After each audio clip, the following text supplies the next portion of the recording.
In this video I will show you how you can copy content between pages in seconds in Elementor. So let's start the video process. If want to recreate this testimonial section in another page, it would take a lot of time creating the section, the containers in the section, and add the text content inside each container. Instead, you could copy the entire section into other pages, which would save you a lot of time. All you need to do is right-click on this section and click Copy from the menu.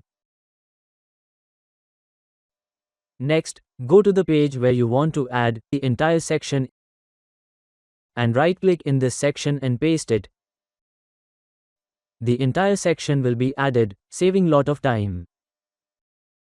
And move the section where you want to add the section within the page.